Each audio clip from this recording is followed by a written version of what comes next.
agradecer e apresentar a nossa, neste caso, além de colaboradora, também estimada colega e hoje palestrante.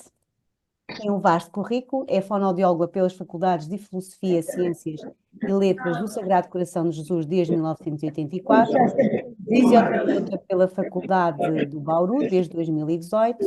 Só pedir a alguém que tenha aí o microfone ligado. Peço desculpa, vou continuar aqui a apresentação. Mestre em Pediatria, Domínio e Desenvolvimento Motor Global e Oral pela Faculdade de Ensina Júlio Mesquita da Universidade do Estado de São Paulo desde 2006. Maestra do Conceito Castilla Morales, Brasil, Argentina, Dinamarca, desde 2005. Tem formação no conceito Bobot, tem formação no Advanced Speech Therapy curso no Bobot Concept, Speech Language and Swallowing Disorders, Approach to Pediatric Mealtime Challenge, método Busquet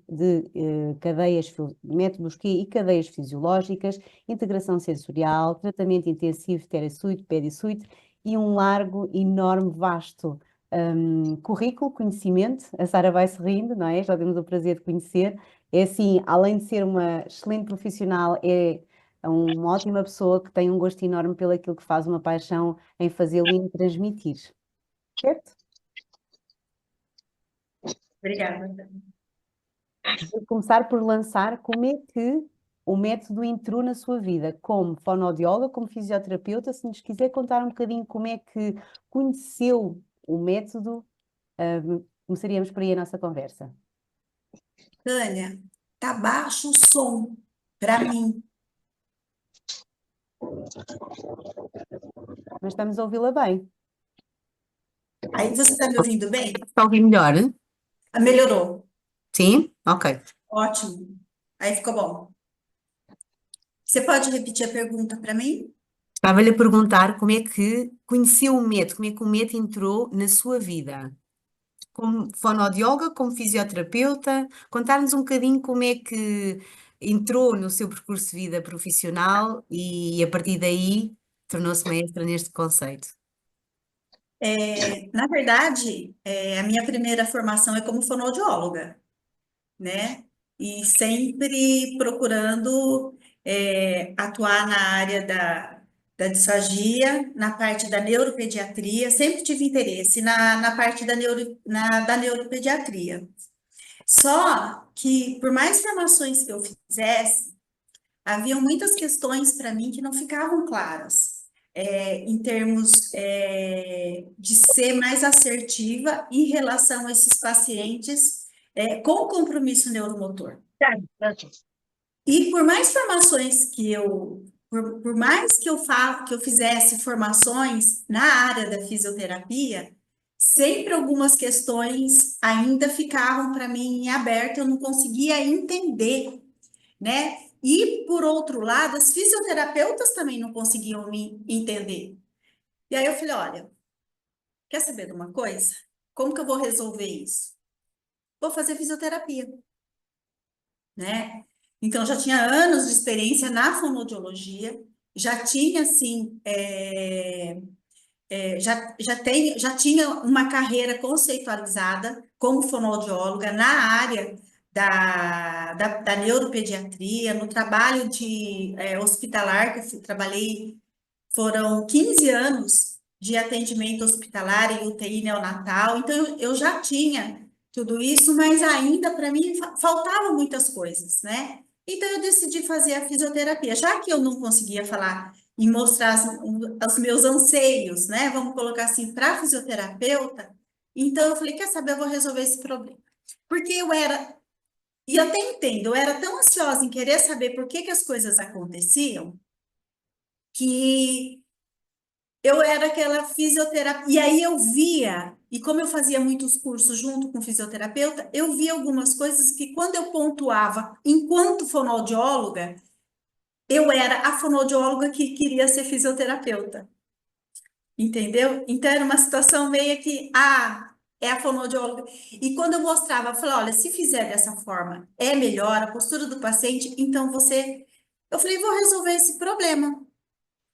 E fui fazer a fisioterapia, né? E isso foi extremamente enriquecedor para minha profissão, mas extremamente enriquecedor. As minhas dúvidas eu acabei tirando por mim mesma. E hoje, para mim, fica muito fácil conversar coisas de fisioterapia para a fonoaudióloga com a linguagem da fonoaudiologia. E coisas de fonoaudiologia para fisioterapia com a linguagem da fisioterapia. Então, existe uma troca muito grande, e eu converso comigo mesma na minha cabeça e consigo colocar essas questões e discutir essas questões, tanto com um grupo quanto com o outro, né? E aí, essas formações, Bobat, né, e depois, assim, veio o Castilho Morales, a formação do Castilho, assim, fechou. Porque, embora eu tivesse a formação de conceitos de reabilitação que vê de uma maneira muito holística o paciente, né, de um ser integral, né, a gente sabe que a carga dentro de alguns conceitos, ele é muito forte dentro da fisioterapia, principalmente na reabilitação neuromotora. Então, você tem lá, por exemplo, formações que você tem 300 e poucas horas, mas você tem 40 horas, 30 horas só de fonoaudiologia.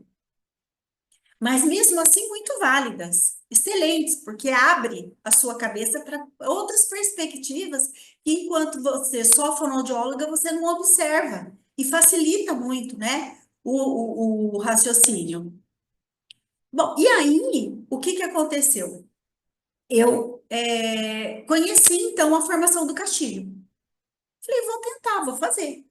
Eu tinha feito todas as formações. Fui até convidada para ser instrutora Bobat, por uma fonoaudióloga, pela Rina, que é uma fonoaudióloga que trabalha na África do Sul. Mas aí, pelo contexto, na época, da formação como instrutora, no caso, existem alguns critérios dentro das associações, né, que regem o Bobat, que de repente a minha formação como instrutora, por uma instrutora de fora do Brasil, não fosse reconhecida. E ficou nesse coisa. Mas eu acho que não tinha que ser, porque daí veio o Castilho Morales, né? E aí foi assim uma coisa muito importante que aconteceu na minha vida. Porque assim, foi um conceito que eu vi que simultaneamente o paciente é visto tanto no corporal como no orofacial. Porque o Castilho, ele vem assim, tinha formação boba, ele era um fisiatra, né? Infelizmente ele faleceu em 2011. Eu tive, foram 13 anos de contato com o Castilho Morales, né? Com ele enquanto aluna para formação, depois formação para instrutora e depois mais a formação para instrutora sênior, né? Do conceito dele. Então, assim, uma pessoa maravilhosa, um raciocínio muito à frente da época. Hoje a gente vê coisas falando, por exemplo, no distúrbio da alimentação pediátrica, que Castilho já falava lá atrás. A gente vê coisas sendo colocadas nas avaliações hoje no distúrbio da alimentação pediátrica que Castilho já colocava lá atrás para a gente fazer em 1998, né? Quando a gente estava naquele boom da disfagia, né? Quando eu me formei, nós não tínhamos nem, para vocês terem, nós não tínhamos nem a definição de disfagia. Era deglutição atípica, nem adaptada, era atípica. Então, todo mundo que não tinha uma deglutição dentro dos parâmetros da normalidade era atípica. Então, paralisia cerebral, síndrome de Down, as próprias incoordenações ainda eram definidas como deglutições atípicas, né? Então, eu sou meio que fonossaura, né? Comecei lá atrás, né? Lá no tempo. Então, a gente vem acompanhando todo esse desenvolvimento da fonoaudiologia, os ganhos que a gente está tendo aí. E o interesse, que eu acho muito importante, dessa questão da fonoaudiologia e buscar nas outras disciplinas novos horizontes para poder ser mais assertiva no tratamento com a questão postural que está muito forte hoje na fonoaudiologia, né? Já tinha alguma coisa lá atrás, mas hoje em dia a gente vê uma preocupação muito grande, inclusive nos distúrbios da alimentação pediátrica, uma coisa que se avalia o que é? Postura. postura. E então a gente vem, quando o Castilho vem, ele vem fechando essas questões corporais e orofaciais simultaneamente.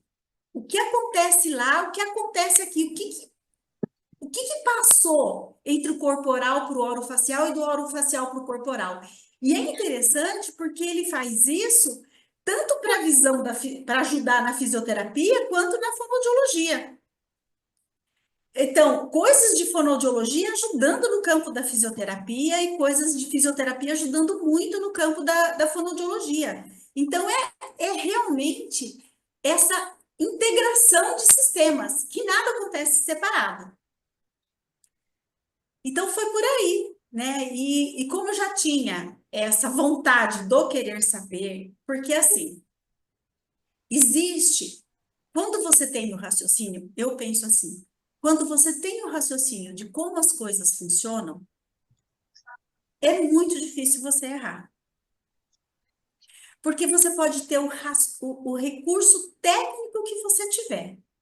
Se você não tem o raciocínio de por que usar aquele recurso técnico, fica muito mecanicista.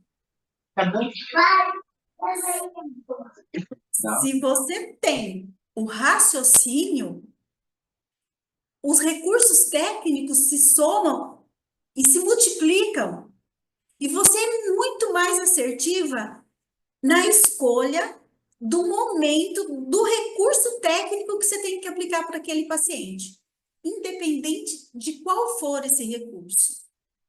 Todos os recursos técnicos que nós temos são excelentes, são bem desenvolvidos, mas tem que saber usá-los. Em que momento usá-los? Então, se você tem dentro da sua cabeça o raciocínio dos porquês e como aquilo funciona, você é muito assertiva na escolha do recurso técnico que você vai utilizar com o seu paciente. E eu sou uma pessoa muito assim, particularmente. Eu quero saber do porquê. Eu acho que quando você sabe o porquê das coisas, o seu raciocínio vai muito além de um recurso técnico.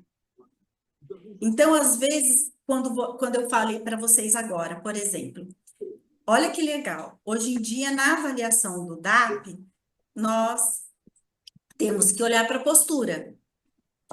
E aí eu pergunto para vocês, por quê? Vocês poderiam me responder? Por que que a gente tem que olhar para a postura? O que que muda?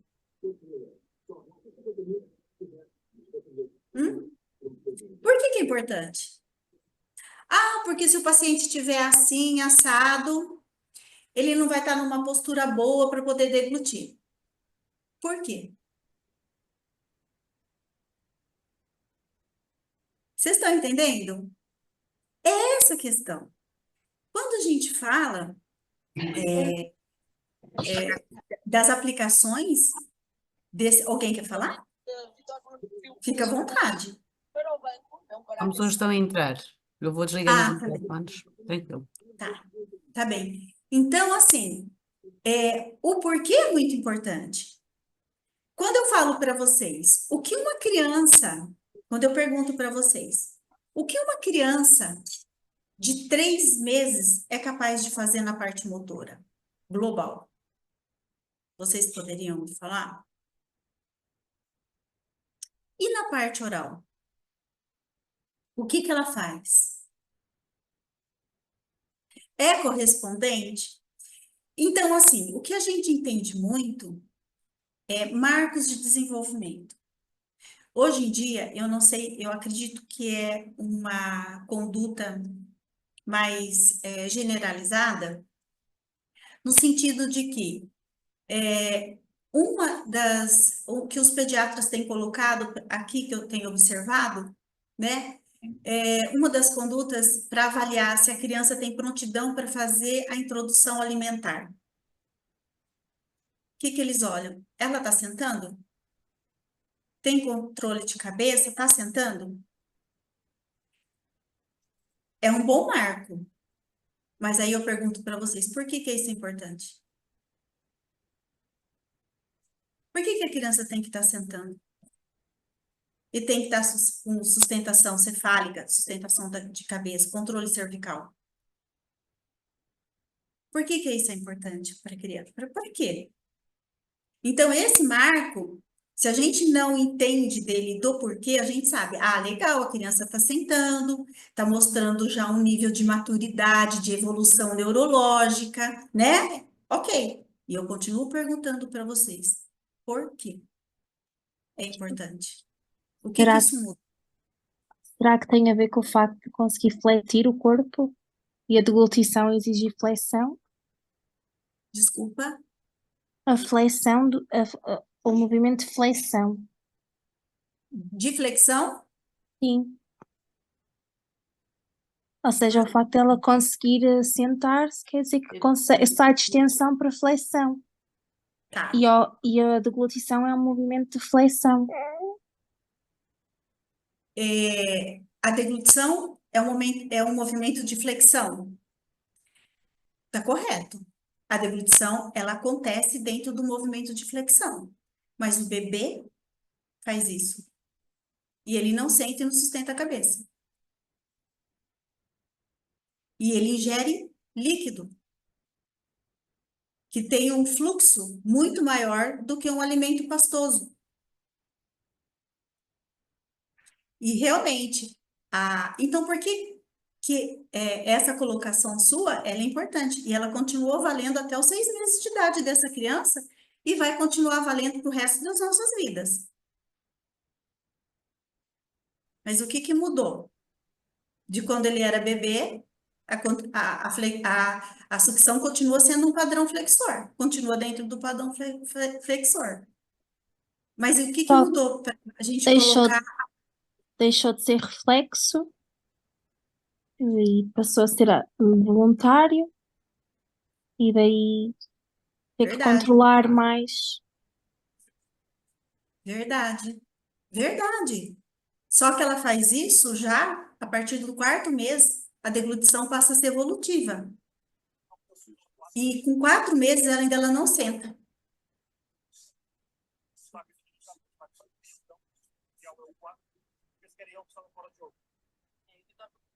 E aí? Vocês estão vendo, gente? Não tô, assim, não é pegadinha nem nada, eu não estou querendo checar conhecimento de ninguém. É longe, mas muito longe disso. Nós estamos. Isso que a gente está fazendo agora é raciocínio. Isso que você está trazendo, estou gostando de ver, porque você está raciocinando em cima dessa questão. O que que acontece? Quando você tem 6 meses, a criança já passou por estágios de desenvolvimento corporal, de movimento e estabilidade do tronco, que vai repercutir no controle da mandíbula. Se eu não tenho essa estabilidade do tronco, eu tenho que dar de alguma forma. Por quê? Isso a gente está falando da criança neurotípica, que tem o desenvolvimento lá dentro do marco, lá dos marcos esperados. Por quê? Se uma criança não tem um controle bom de tronco, ela não vai comer? A gente não vai fazer uma introdução, vamos deixar ela no leite, na mamadeira para o resto da vida? Porque para ela o controle de tronco é muito difícil? Não, e até A nós gente não temos, vai. não é? Nós temos o exemplo concreto de várias crianças com patologias do neurodesenvolvimento, não vamos ficar à espera da aquisição de determinados marcos para a introdução. E o que que a gente faz? Promove estabilidade da mandíbula. Compensa. Compensa a estabilidade interna, que ainda ela não tem, que a musculatura dela, que funciona para manter esse tronco contra a gravidade, ela não tem ainda, ou talvez não chegue a ter. A gente compensa dando o quê? Uma estabilidade externa.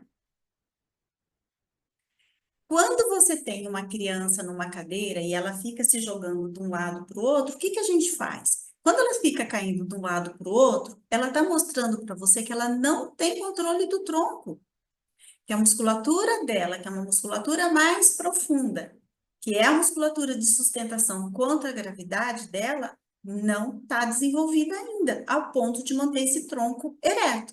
E o que que a gente faz para compensar isso? Como ela não tem a interna, a gente dá a externa. Então, a gente dá para a criança, a gente coloca o quê? Suportes, para que ela se mantenha numa posição que ela possa, organizada, e que ela possa desempenhar de uma maneira melhor a atividade, funcional do complexo orofacial, tá? Que esse tronco, de certa maneira, possa, proporcionar para o complexo orofacial algum tipo de estabilidade, porque não esqueçam, a cabeça está em cima do tronco. Se esse tronco não estiver estável, a cabeça não vai ficar. Se a minha cintura escapular não estiver estável, a minha mandíbula, que é proximal, não vai estar. E na sequência de desenvolvimento, a gente não desenvolve do proximal para o distal? Não é céfalo-caudal, não é isso que a gente ouve? Céfalo-caudal, ou seja, de baixo, de cima para baixo, então sustentação de cabeça, de tronco, depois de cintura pélvica e membros inferiores. Céfalo-caudal, próximo, distal. Quem está próximo do tronco em relação ao complexo orofacial? Mandíbula. Então, a primeira parte do complexo orofacial que tem que ganhar estabilidade, quem que é?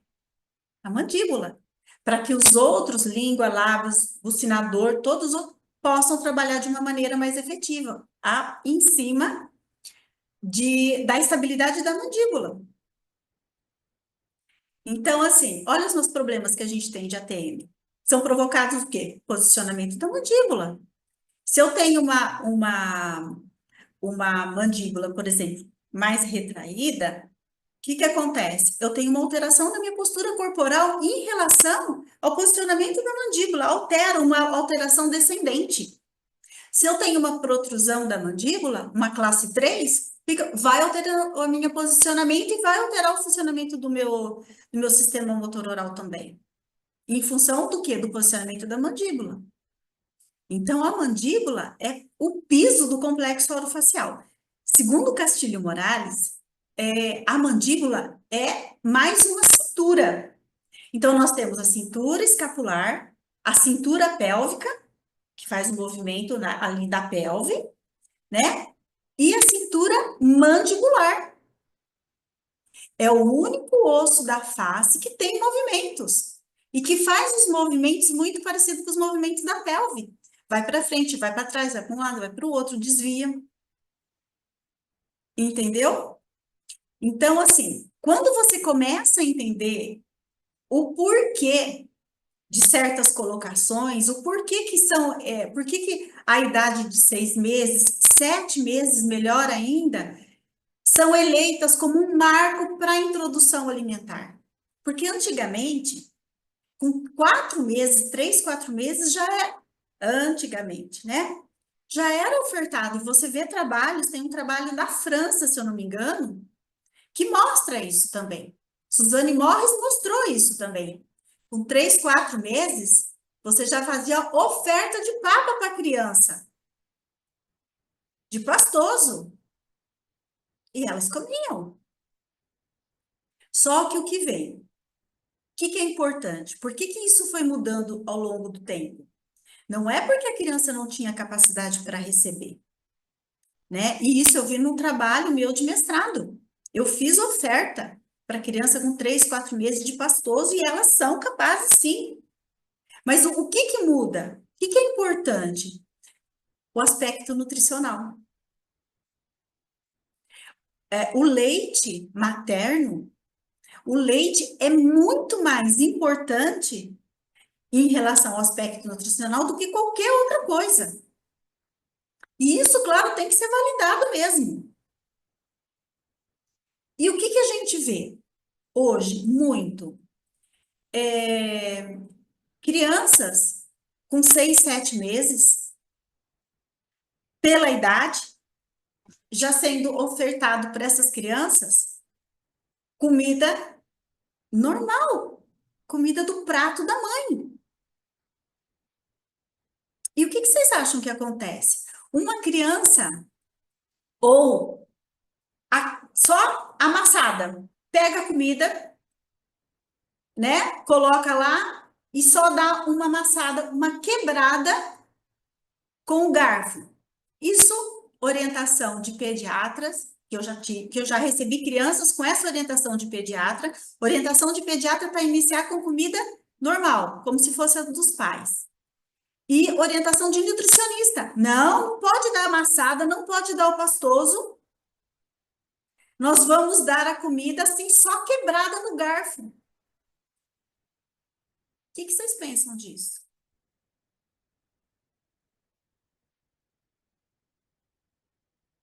Alguém tem alguma experiência? Algumas crianças vão fazer, com certeza. Com certeza, algumas crianças vão aceitar e vão embora sem nenhum problema. Mas o que a gente tem recebido nos consultórios em relação a distúrbio alimentar?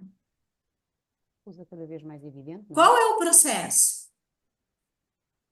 Eu acho que nós temos, pelo menos aqui em Portugal, temos duas situações. Não sei se me consegue ouvir, Maria Ângela. Agora sim. Sim, estava-lhe a dizer que eu acho que temos duas situações essenciais. São aqueles que atrasam em demasia, ou seja, que preservam demasiado tempo nas consistências pastosas homogéneas e que há, neste caso, algum receio na introdução dos sólidos, ou até nos próprios grumos, e andamos ali criamos uma certa monotonia na alimentação da criança, ou então aqueles que são mais radicais e que dizem, não senhora, não queremos pastosos e queremos só sólidos, e efetivamente temos que repensar aqui um bocadinho a nossa prática. Será que não tem vantagem uma mista que nos possibilita trabalhar musculatura intrínseca e extrínseca da língua?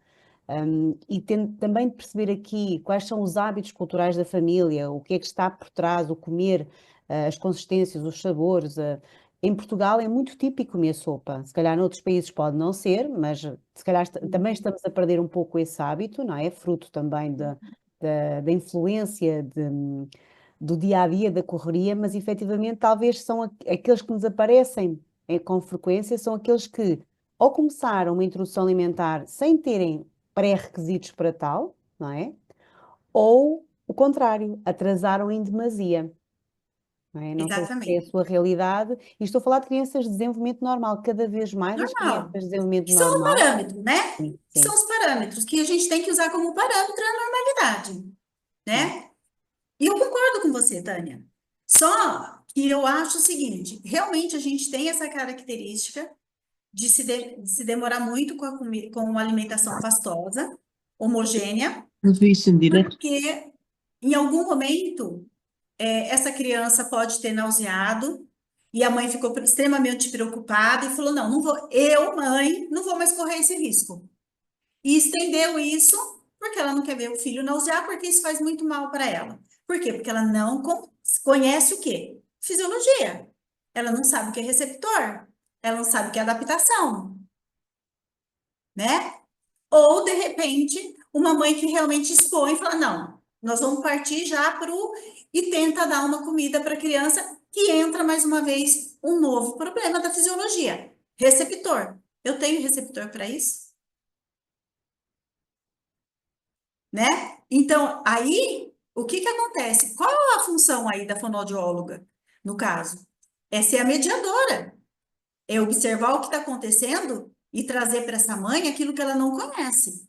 Eu não posso, de repente, eu acho assim, eu acho que a nossa função é minimizar risco, minimizar memória negativa em relação à alimentação para a criança, né? E explicar para a mãe o porquê que as coisas acontecem, para que ela se sinta mais segura também em fazer a oferta da maneira como a gente está orientando. Agora imagina, eu tenho um filho, eu sou uma pessoa, vamos colocar assim, você andou durante 6, 7 meses da sua vida, e aí eu vou lá para o corporal. Durante 7 meses da sua vida, você andou num tapete extremamente macio. Extremamente macio. Quando você acordou com 7 meses, você levantou e tinha uma caixa de brida para você pisar em cima, que são aquelas pedrinhas bem miudinhas. O que você vai fazer? Como que você passou de um processo para o outro? Você vai continuar pisando nessa brida? Nessas pedras? O que você faz na hora? Não vou. Eu vou tatear, eu vou pôr a mão, eu vou tentar, mas no primeiro momento. Por quê? Porque não teve adaptação de receptor. Veja bem, a gente sabe que a criança nasce sabendo se alimentar através da sucção. Leite, líquido. Por que consistência líquida? E não a pastosa? Porque ela nasce preparada para isso, porque durante o período gestacional, o que é que ela deglutia? Líquido. Receptor desenvolvido e adaptado para líquido. Não é? E aí ela vai continuar com isso por 7 meses. E os outros receptores? Embora ela tenha a experiência de colocar as coisas na boca, objetos, que é extremamente importante, e a gente sabe que a partir do 3º mês, isso é o que a criança vai fazer. E eu pergunto, por que a criança, a partir do 3º mês, vai fazer isso? O que mudou? Por que ela não fez isso antes? Por que é no 3º mês que ela vai colocar essa mão na boca e levar as coisas na boca? Por quê? Tem a ver com o controle das mãos. Controle Mão-boca. Controle mão-boca. do controle oral? Não, controle da mão-boca. Não entendi. Desculpa. Coordenação ocular manual, ou seja, levar a mão à boca. Levar a mão à boca. Tá, entendi. Então, porque ela consegue ter esse controle. Mas por que ela consegue ter esse controle com os 3 meses? Dissociação dos segmentos. Hã? Dissociação dos segmentos corporais. Não. Independente de ser questão cultural ou não, você tem que ter habilidade motora para fazer. Mas eu disse-lhe dissociação dos segmentos corporais. Olha, tem outra coisa aqui, cultural. Dissociação. Dissociação Dos de segmentos segmento corporais. Perfeito. Perfeito. Que segmento? Também não posso ser tu, tá? Há mais gente aqui. Gente, é esse o raciocínio. Olha que legal. Vamos raciocinar. Que segmento? Ela dissociou. De certa forma, ela dissociou. Mas o que mudou? O que permitiu que ela levasse a mão à boca? Por que ela não levou quando ela estava lá com 1 mês e 2 meses? Porque ela dissociou? Dissociou o quê? Dissociou o quê? Mudou o padrão. Mudou o padrão. O padrão, que padrão? Corporal. O padrão corporal dela mudou. Porque quando o bebê nasce, ele nasce com adução de cintura escapular e os braços ficam aqui. O bebê não traz a mão na linha média. Conforme esse bebê vai evoluindo, a cintura escapular vai abrindo e vai deixando o ombro vir mais para frente. E quando o ombro vem para frente, a mão vem para frente. Por que isso é importante? Porque não adianta o bebê estar aqui e você querer trazer a mão dele para ele fazer isso aqui. Porque ele não liberou ainda a cintura escapular. Percebe? Então, eu preciso liberar cintura escapular para que esse bebê chegue aonde? Na linha média. E ele chega na linha média, tanto com as mãos por volta do 3º mês e com os pés por volta do 4º, 5º mês. Os pés também vêm para a linha média. Porque os segmentos corporais dele, como a Tânia, começaram a se dissociar, começou a liberar, padrão corporal começou a mudar. E isso permite que a criança traga as mãos na linha média e vai e faz a exploração. Essa exploração é extremamente importante para a gente, essa fase, né? Porque assim, existem pais que não aceitam, não aceitam muito que a criança se suje, né? Que leve muitas coisas à boca, tá sempre limpando, e eles não sabem a riqueza de informação que é isso para a criança. O que ela constrói no complexo orofacial quando ela faz todas essas interações de objetos na boca, mão na boca, né? Que mais para frente ela vai usar isso. Agora ela segura aqui e ela quer pôr a boca. Até porque existe uma definição que durante essa fase, a boca é a porta do mundo. Por que a boca é a porta do mundo nessa fase? Porque a boca é extremamente sensorial. A percepção sensorial do objeto e das coisas na boca é muito forte. Então, tudo que eles pegam e eles olham, eles querem colocar a boca para fechar a informação. Certo? Então, quando a criança faz isso, ela está realmente fazendo o quê? Estimulando esses receptores. Fazendo com que eles, olha, acordem, desenvolvam.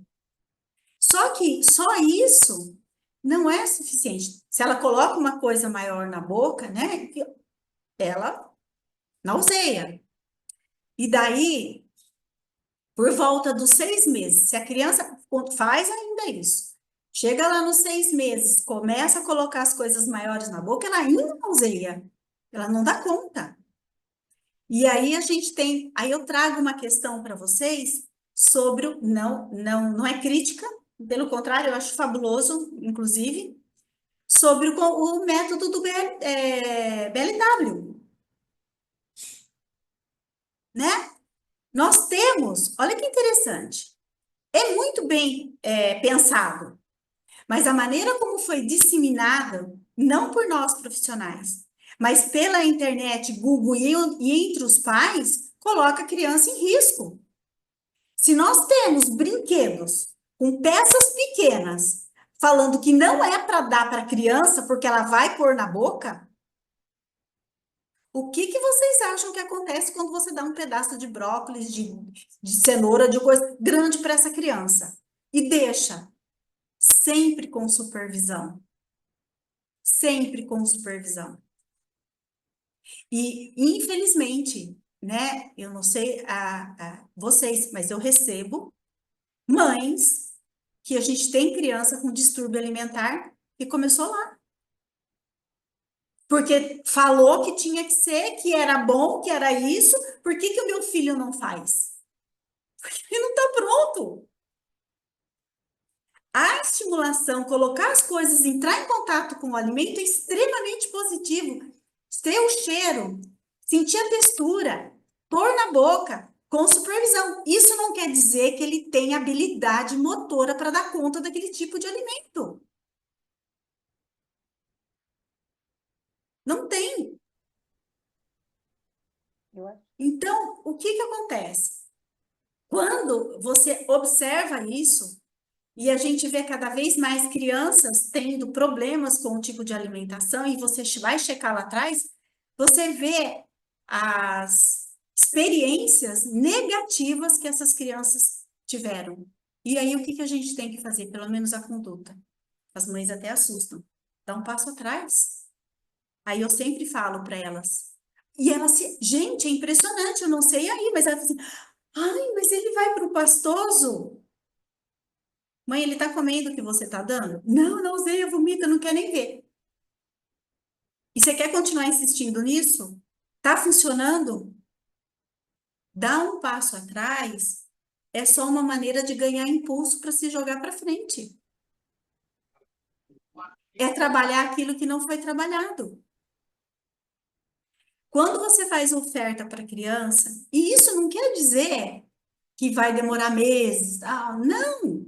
Tem criança que você dá esse passo para trás, vamos começar? Vamos organizar? Começa, a criança vai, tum, tum, exponencia, vai, tum, tum, tum. 3 tempos ela chega lá na consistência amassada, com o garfo bonitinho, sem nenhum problema, aceitando. Mas por quê? Porque aquilo que não foi visto foi trabalhado. Voltou e foi trabalhado. E o que eu fiz? Eu organizei fisiologicamente aqueles receptores. Vocês entenderam? Então, assim, é aquilo que eu falei.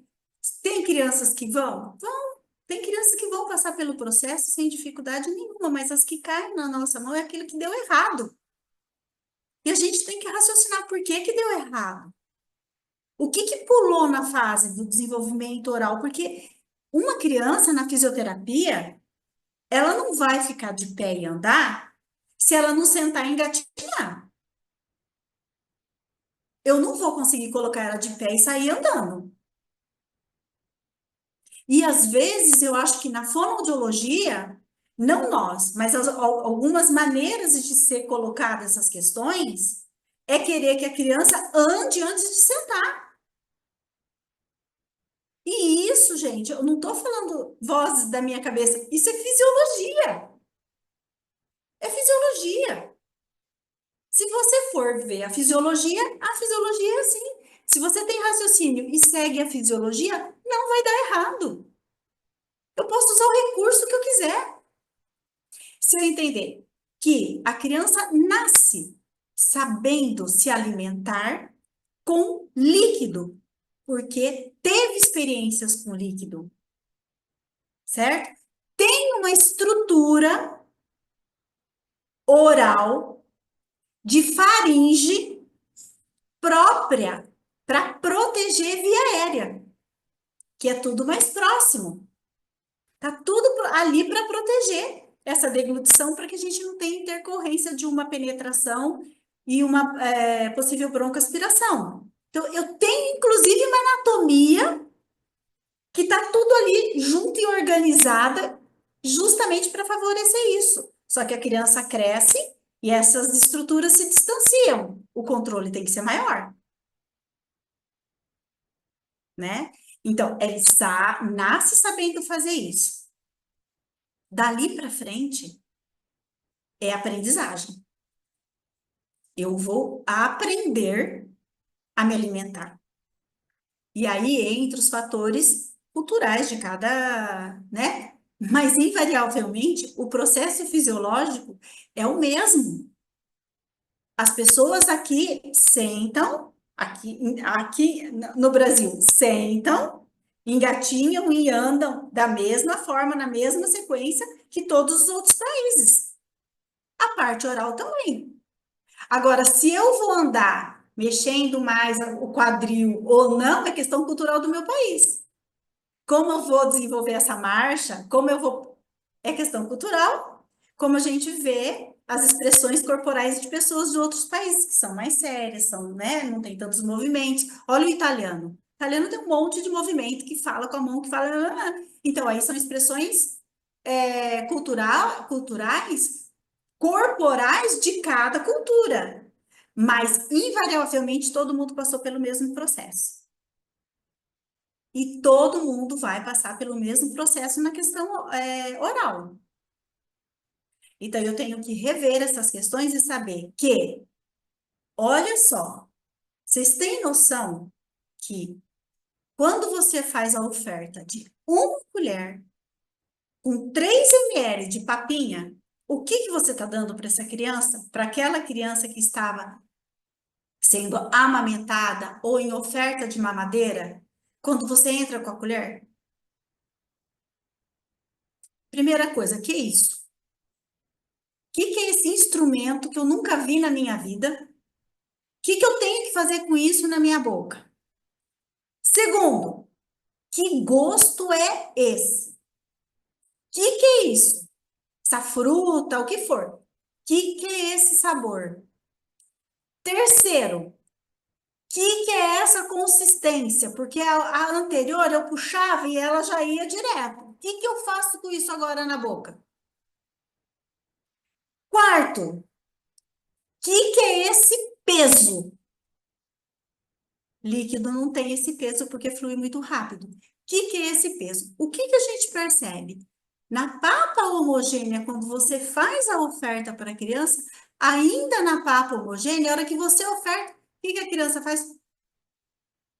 Por quê?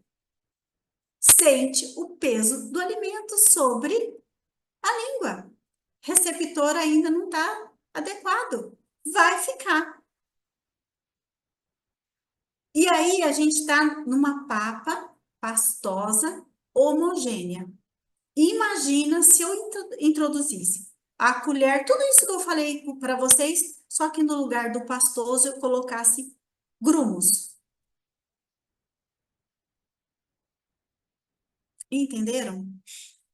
Então, quando a gente pensa na fisiologia, quando a gente se apoia na fisiologia, tem o raciocínio, você acha onde está o problema.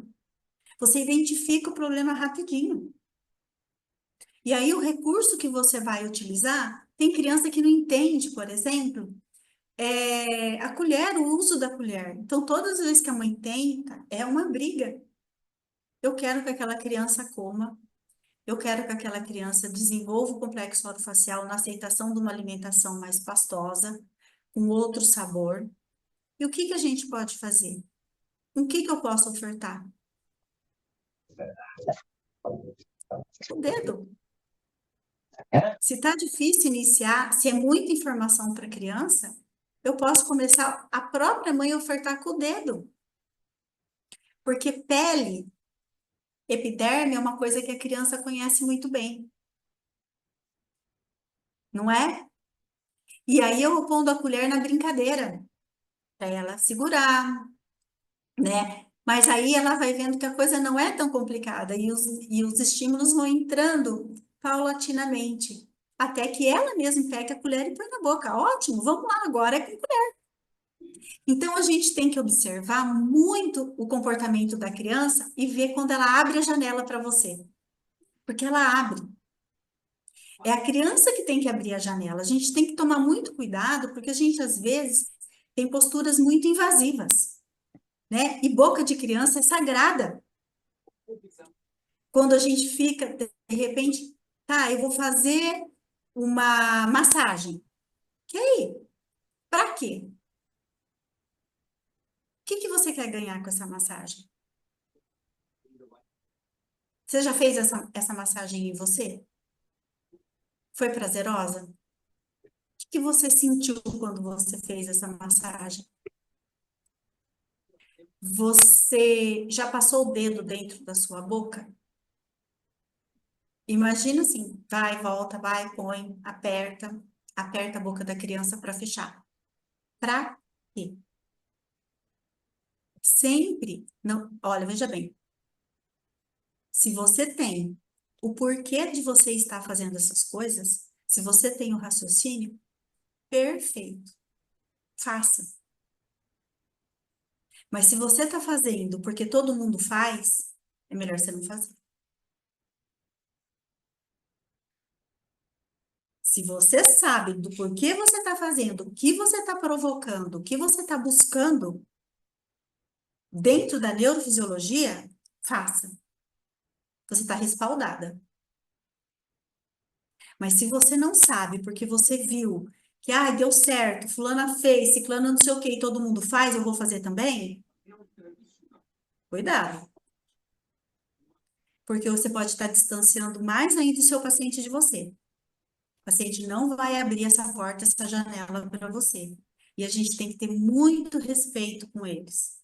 Você tem que esperar o paciente, ele vai ter. Gente, é a mesma coisa. O paciente nunca me viu, nunca me viu. A mãe vem com aquela criança, ai, a titia, pega a titia, beija a titia. Quem faz isso? Eu não te conheço. E a mãe fica super chateada quando, ai, não, mas ele não é assim. Eu falei, mãe, não se preocupa, porque ele não me conhece. Como que ele vai chegar, querer ir para o meu colo, me abraçar e me beijar se ele nunca me viu? Então, a confiança é uma conquista. A partir do momento que você conquista a confiança dessa criança, ela vai abrir essa janela para você. Até ao ponto de ela comer com você e não comer com a mãe. Porque ela confia em você. E isso, ó, aqui tá cheio. E é um dos problemas que eu tenho. Eu tenho que trazer a mãe para mim para terapia, juntar a mão da mãe, porque ele come comigo, chega em casa ele não quer comer. Ou seja, ele pode comer, ele tem a capacidade de comer. Uma vez que comeu, é porque sabe, né? Comeu, não teve intercorrência, foi toda a papinha, foi 100, 120 gramas, comeu. Então, ele não tem problema com a alimentação. Então, o que está acontecendo? Olha que interessante. O que mudou? Ah, com ela eu faço e com ele não. Comportamento. E é os problemas de comportamento que a gente tem, né? Muito problema de comportamento na área de alimentação. E aí, o que eu faço? Mãezinha, vem pra cá. Entra. E aí, eu pego a mãe junto, seguro. A mãe segura junto. E nós vamos ofertar junto. E vamos ofertando junto. Aí, é uma vez eu, uma vez a mãe. E vamos trocando até que ele perceba que a maneira que a mãe está ofertando também é tão boa quanto da tia Mari. Entendeu? E ele vai abrir essa porta para essa mãe também. Então, quantas coisas a gente tem que observar, né? Quantas coisas a gente tem que observar? Como que é a conduta dessa alimentação em casa? Mãe, o que acontece aqui que não acontece lá? Como é que você dá essa comida? Você força, você tem pressa, né? Eliminado tudo isso, me mostra, filma, me manda o vídeo, eu quero ver você alimentando e ele recusando, e eu quero ver o que tem ali que não está funcionando. E às vezes a gente chega à conclusão que não, que é só mesmo a questão, olha, eu abri a porta para você e ainda não consegui abrir para minha mãe, porque eu não tenho certeza que ela vai fazer exatamente como você, porque eu já tive problemas lá atrás. Então eu tenho receio de que isso aconteça, porque as memórias negativas, quando elas existem, elas estão lá e não desaparecem. Elas são pontos gatilhos ali. E quando alguma coisa acontece ali na alimentação, na hora aquela sensação ruim que teve lá no passado vem para o presente. Então, o que a gente faz, o que que é? Dá para a criança experiências mais positivas, prazerosas, para enfraquecer a memória negativa, mas ela está ali. Certo? Ou seja, experiência, sistematicidade, neste caso. Não sei se me está a ouvir. Sistematicidade é importante, esta confiança, este estabelecer um ambiente de segurança em que os pais não enganem a criança na forma como alimentam, não é? É um aspecto fundamental. Estar atento a estes sinais e perceber que muitas vezes, pelo menos eu gosto de dizer, que quem escolhe o método não somos nós, o método de alimentação. Se é um BLW, se é um misto, é a criança que nos dá os sinais para o qual está preparada e não tanto a família e aquilo que ela desejaria. Perfeito.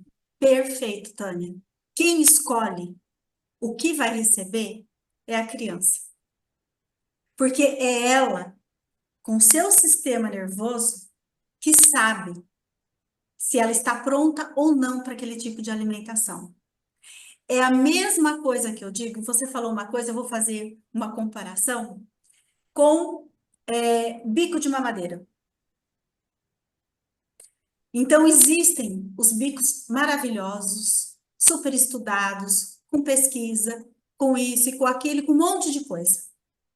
E a nossa tendência, muitas vezes, quando a criança não consegue ser amamentada, é usar esses bicos mais elaborados, vamos colocar assim.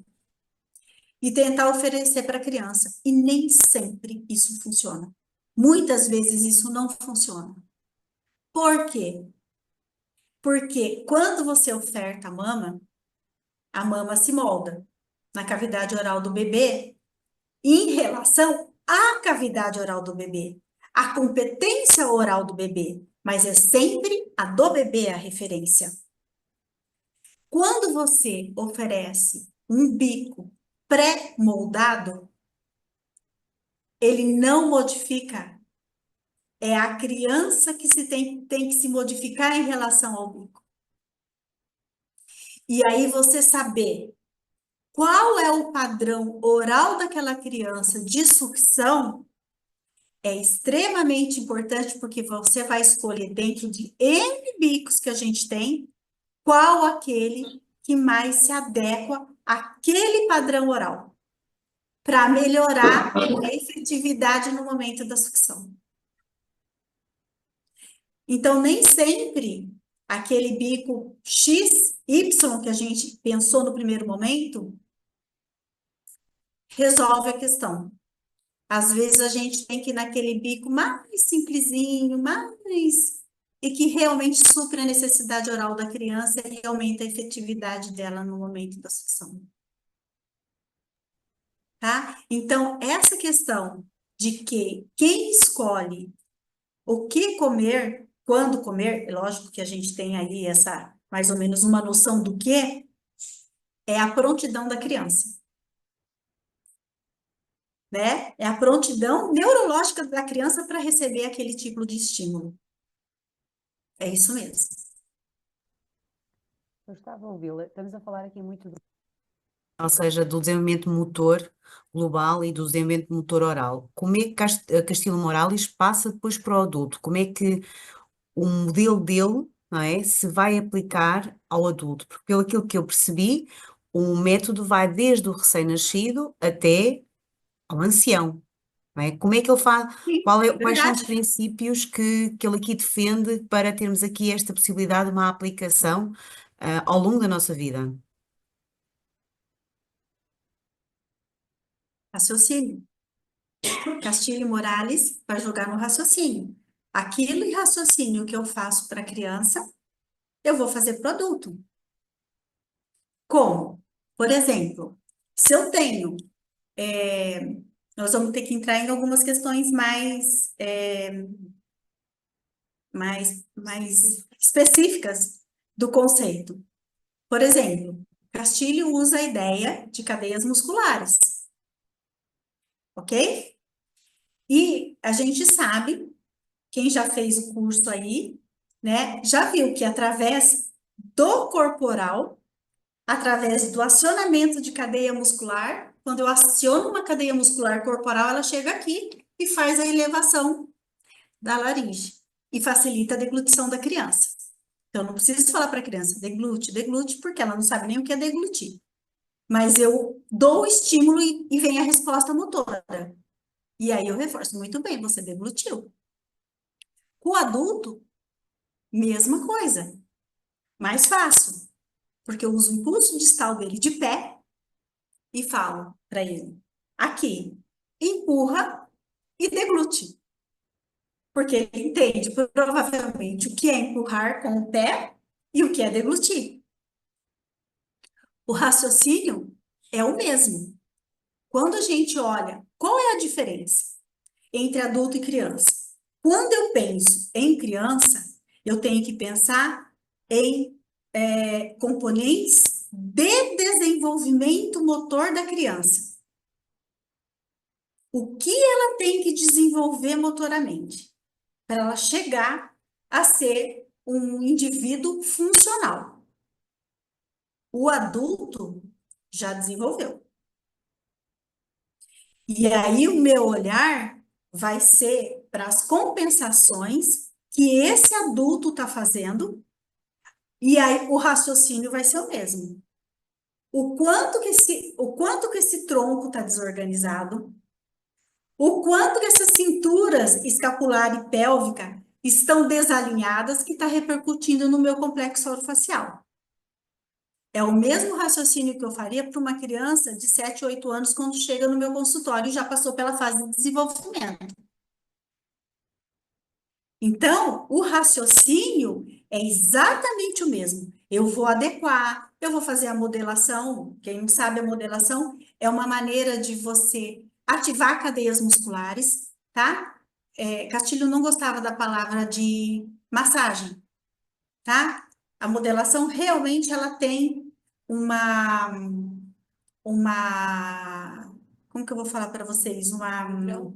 Um padrão, né? Diferenciado que não é só uma massagem. Você sabe aonde você está pondo a mão, Você sabe o que você está acionando, né? Você tem estímulos específicos durante a modelação que você pode aumentar ou diminuir dependendo da resposta do grupo muscular que você está trabalhando. Então, você faz tanto a modelação corporal quanto a modelação orofacial. Mas quando você faz a modelação orofacial, você tem que saber exatamente a origem e inserção de cada músculo facial. Para você saber onde é que você está pondo a mão. E qual é o direcionamento dessas fibras musculares? Para você poder fazer a modelação e, no caso, depois aplicar as zonas motoras, que é a ativação dessas fibras musculares. Entendeu? Então, assim, tanto no adulto quanto na criança, o raciocínio é o mesmo. Se eu vou ter assimetrias na criança, eu tenho no adulto, e o raciocínio vai ser o mesmo. Então, a gente passa realmente a única diferença é quando a gente fala de bebês, né? Porque no adulto eu não vou me preocupar mais com fases de desenvolvimento e ganhos de componente motor para favorecer as próximas etapas motoras do desenvolvimento da criança, tanto no corporal quanto no orofacial. No adulto, eu tenho alteração de postura e de movimento e que eu tenho que perceber como que ele está usando essas cadeias musculares que alterou essa biomecânica dele e está trazendo os compromissos funcionais que estão aparecendo. Mas o raciocínio de oral e corporal é o mesmo, tá?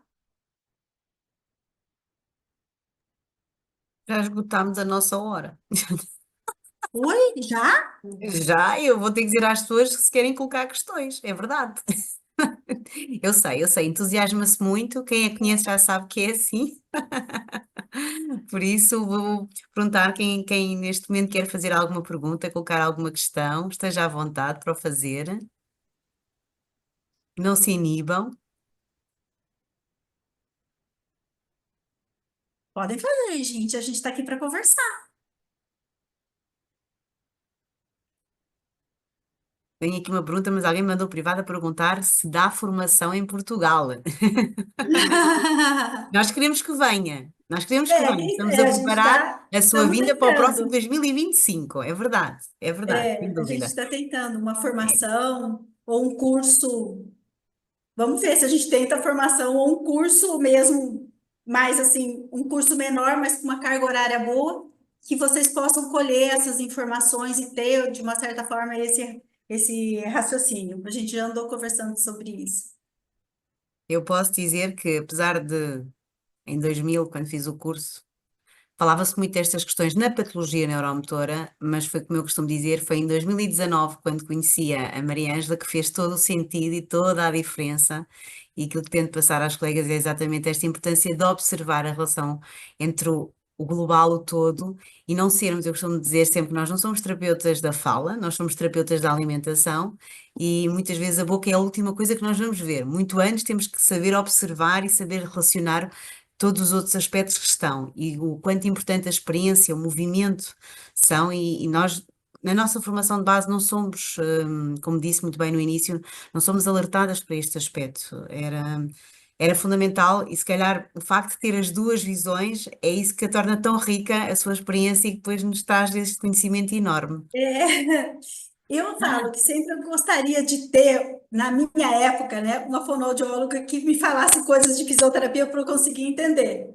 E eu fico muito feliz de hoje poder fazer esse papel com vocês e não ter, assim, sabe, desmistificar muita coisa dentro da fisioterapia que está dentro da nossa área, faz parte do nosso contexto, que muitas vezes a gente não compreende por falta de acesso mesmo de informação, dificuldade de compreensão, mas que é perfeitamente que dá para compreender, dá para a gente seguir e observar essas questões globais e fazer diferença no nosso trabalho.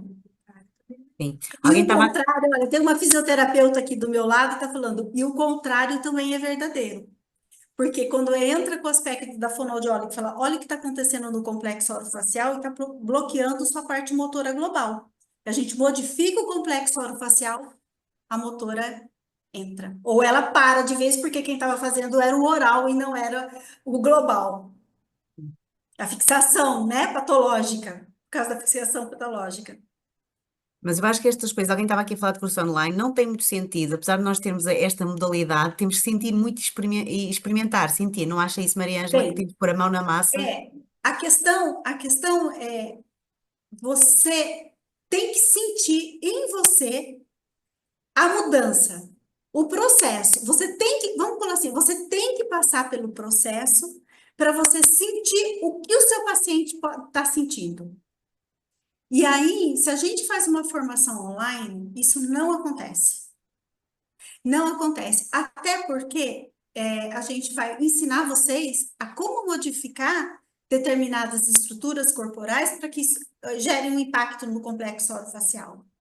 E não tem como online você conseguir fazer isso. Não tem como eu corrigir a sua mão, que determinada forma você não está conseguindo fazer entrar. O estímulo que você está dando corporal no paciente, você não está conseguindo fazer ele entrar. Porque às vezes a sua mão, a maneira como você está fazendo, não está adequada.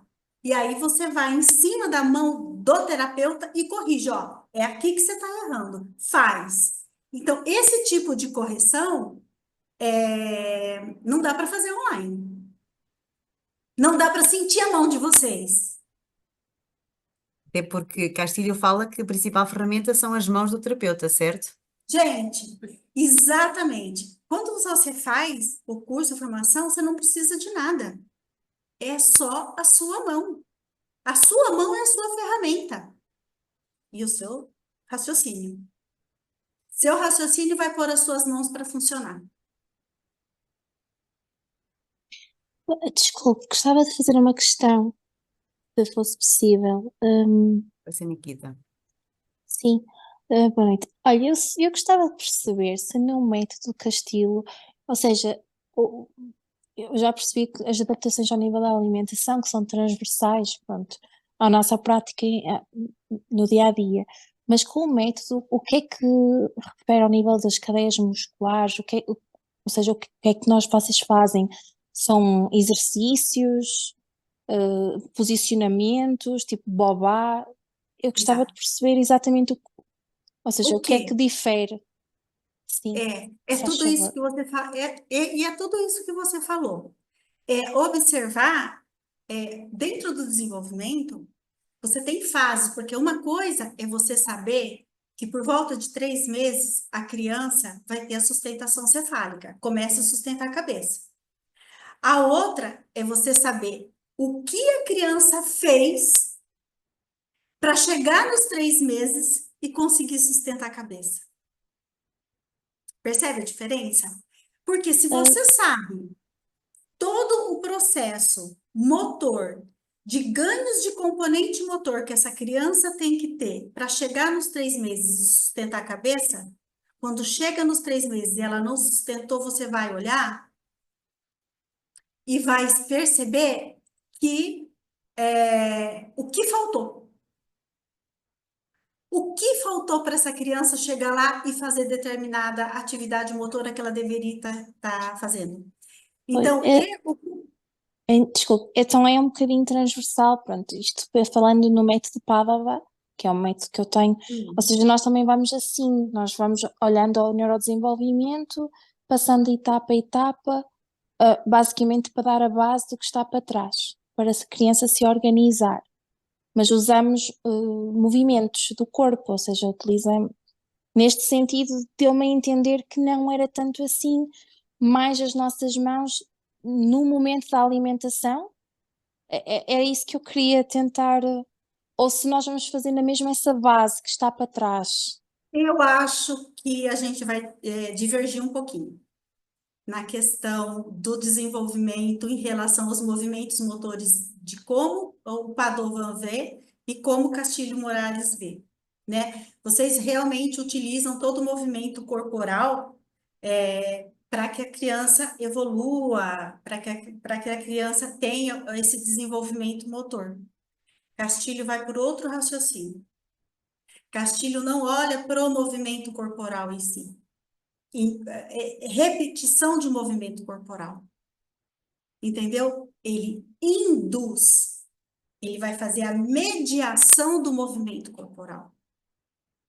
E essa mediação, ele nem usa a palavra manuseio, porque ele também não, Castilho não gostava da palavra manuseios para você conseguir. Ele gostava da palavra mediação. O que acontece? Não é só uma reprodução do movimento, mas é uma mediação, uma intervenção durante a realização do movimento. Você vai fazer a mediação ali. Percebeu?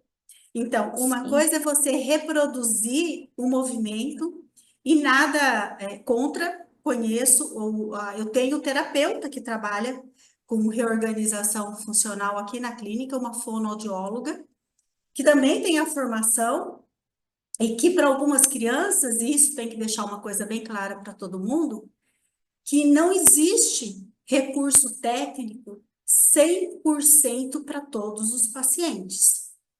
O recurso técnico 100% para o paciente é aquele que você aplicou e funcionou para aquele paciente.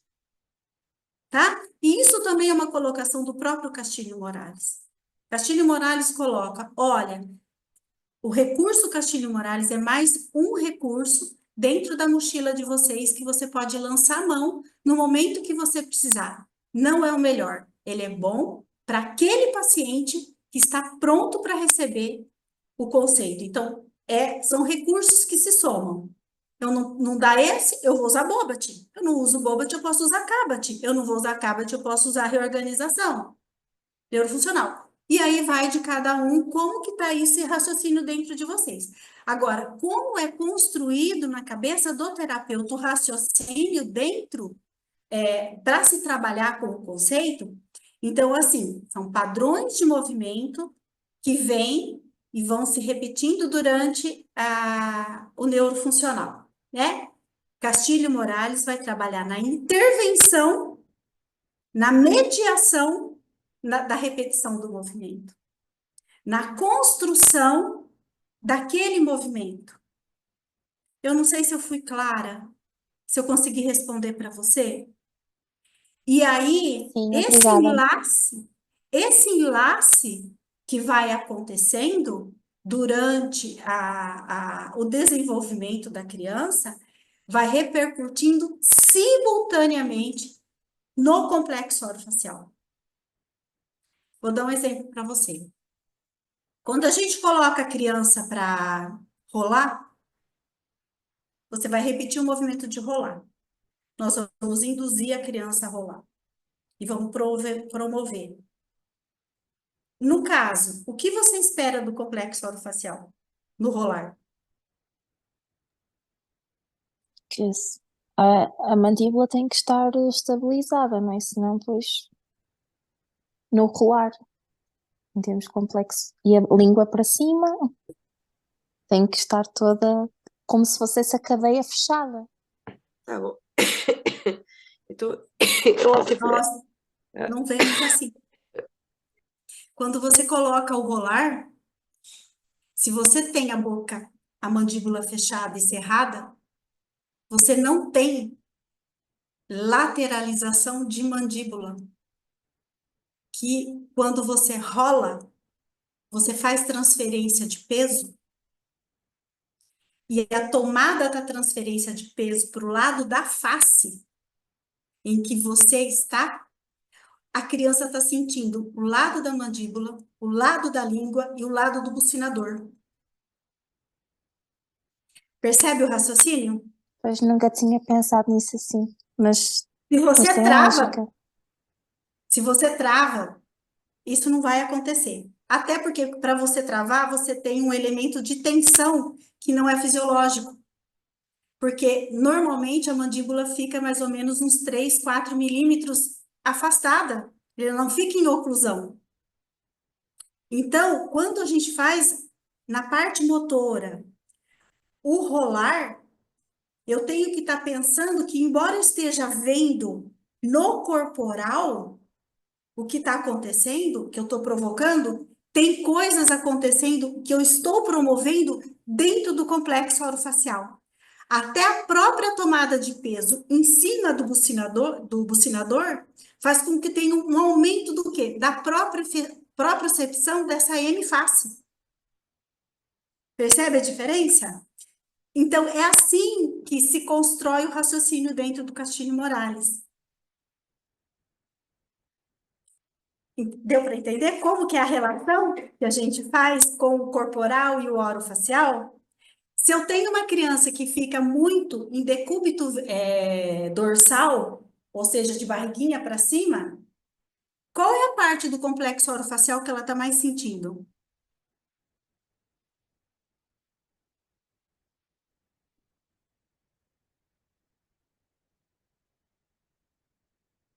Onde é que está a língua? Eu estava a pensar na língua, que Onde é é que ela mais vai? recuada Ela e vai que é para trás. mais, sim, E ela toca o quê? no véu, O véu palatino. Onde é é que ela está estímulo sentindo mais vagal, Exato. Por que que o choro do BP é gutural? que é gutural o choro, O choro não é gutural do bebê? Não é posterior? exatamente, porque também é vagal, nervo vago, Porque está tudo posteriorizado. sim, Quando você põe essa criança em decúbito ventral, de barriguinha para baixo, onde é que está o peso? Onde é que ela vai sentir mais o complexo orofacial? na laringe, não? A língua está mais Ela vai centralizada. encostar a laringe no chão? Ela vai fazer Não, isso eu aqui? estava a pensar que, Não. ou seja, como a língua acaba por Ah, anteriorizar, a laringe vai por acréscimo. onde ela está sentindo mais? Onde ela tem uma propriocepção maior? Você acha que a laringe, ok, não está errado o que você falou, tá? A gente está pensando, raciocinando em termos de propriocepção. Onde eu tenho Os mais lábios. receptores, onde eu tenho mais receptores nesse complexo orofacial que vai fazer com que eu perceba mais o posicionamento desse órgão. Aonde que eu tenho? Mais receptores na Gente, língua. as outras pessoas também podem participar, viu? A gente está numa discussão aqui, a gente não está discutindo Castilho nem Padovan, a gente só está discutindo neurodesenvolvimento. Quando eu ponho uma criança de prono, onde é que ela sente mais o complexo orofacial? O que que ela sente mais? Lábios e mandíbula. Oi? Lábios e mandíbula. Lábio. E a língua vai estar onde? De frente. Para A frente. tocar os lábios. Entre a parte posterior e anterior da língua, onde que ela vai estar sentindo mais? Anterior, A anterior, por quê? porque está E mais tem tomada de anteriorizado. peso. Porque tem tomada de peso. Aonde você tem descarga de peso, é aonde você mais tem propriocepção. Se eu perguntar para você agora que você está sentada, qual é a região do seu corpo que você está mais sentindo?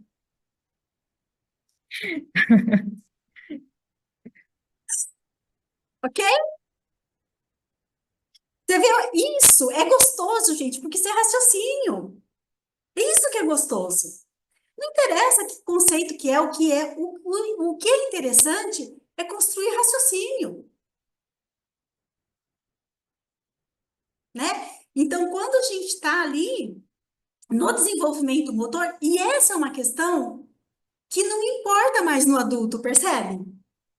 Porque o adulto já passou, ele tem outras alterações que eu vou ter que observar. Mas essa questão do desenvolvimento, a criança está passando pelo processo. E eu tenho que pensar e favorecer essas experiências que muitas vezes ela, devido à própria patologia, não vai permitir que ela consiga fazer sozinha. Ou se fizer, vai fazer parcialmente ou anormalmente. E vai gerar padrões anormais, né? De desenvolvimento. Tanto oral quanto corporal. Bom, Quer dizer palavras finais? Nós já passámos aqui um bocadinho, mas como toda a gente ainda continua aqui muito cativada, por isso está a ser muito bom. Quer dizer alguma, assim, palavras-chave? O que é que, se viesse cá, o que é que nos esperava? Eu espero vê-la ou cá, se tudo correr bem, ou pelo menos na especialização. Mas o que é que nos promete, assim, em termos de prática? Porque é um curso muito prático, já percebemos, não é? E muda muito o nosso paradigma e a nossa forma de atuar.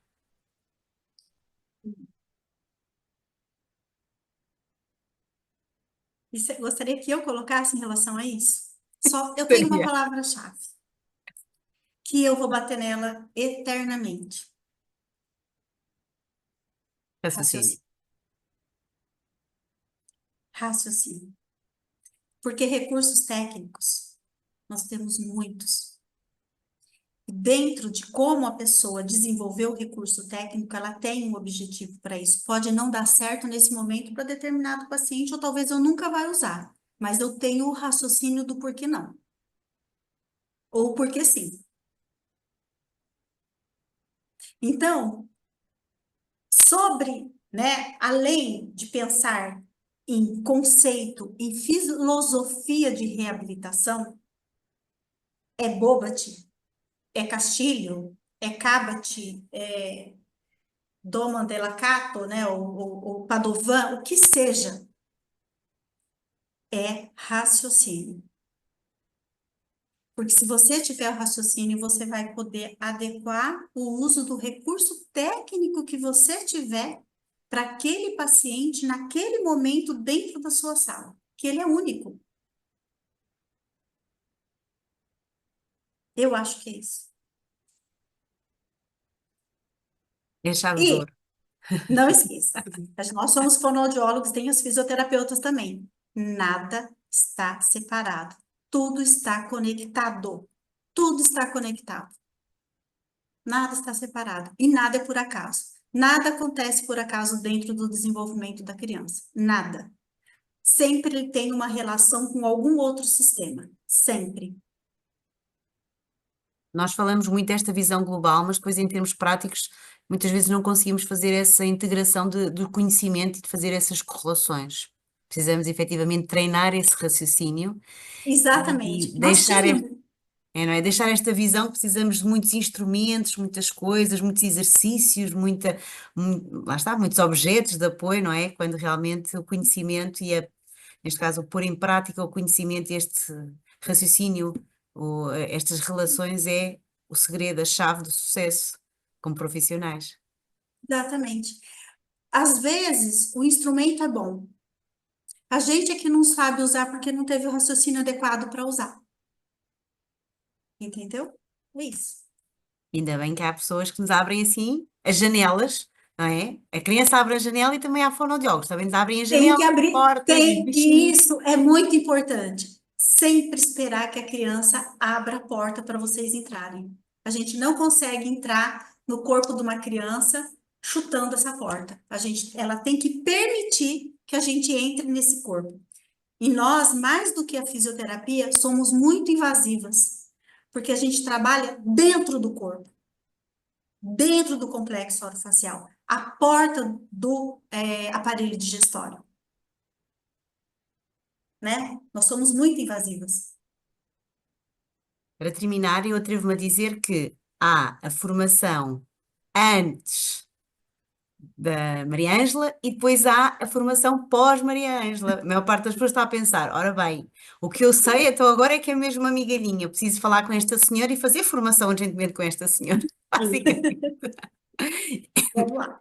E eu espero efetivamente que seja isso, porque certamente que abanou aqui muitos pensamentos, como abanou e vem abanando em nós quando partilha todos os anos esta experiência, quer aqui, quer em Portugal, e as pessoas ficaram fascinadas e toda a gente pergunta, porque realmente é como se encontrássemos o elo perdido, qualquer coisa que finalmente nos faz muito sentido e ver, e nós vimos não só nos vídeos, mas teve a ousadia de fazer a prática com a sua colega, que já percebi que está aí, que são companheiras, não é? Todas as Assim, em trabalho. dificuldades, mas a gente fez.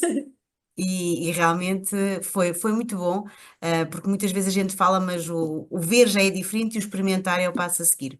Maria Ângela, em meu nome, muito, muito, muito obrigada por mais uma vez ter partilhado essa paixão que tem e esta questão de nos pôr a pensar, e a esta hora os poucos neurónios que cá estão de repente ficaram excitados a pensar que querem mais, não é? Por isso é sem dúvida fantástico podê-la ouvir e espero muito brevemente poder cumprimentá-la presencialmente. Aos participantes, uma Eu que muito boa noite de agradeço. descanso. Não sei se quer terminar encerrando. Eu que, eu que agradeço a oportunidade de poder compartilhar com vocês o conhecimento, porque eu sei que através da mão de vocês e da cabecinha de vocês a gente vai conseguir abarcar muitos pacientes, ajudar muita gente. Então, eu que agradeço de coração a oportunidade de estar junto com vocês aí, estendendo um pouquinho, dividindo, compartilhando com vocês um pouquinho da minha experiência e do meu conhecimento. Nós é que agradecemos mais uma vez. Uma boa noite para todos e assim em especial. Muito obrigada pela vossa presença. Boa noite.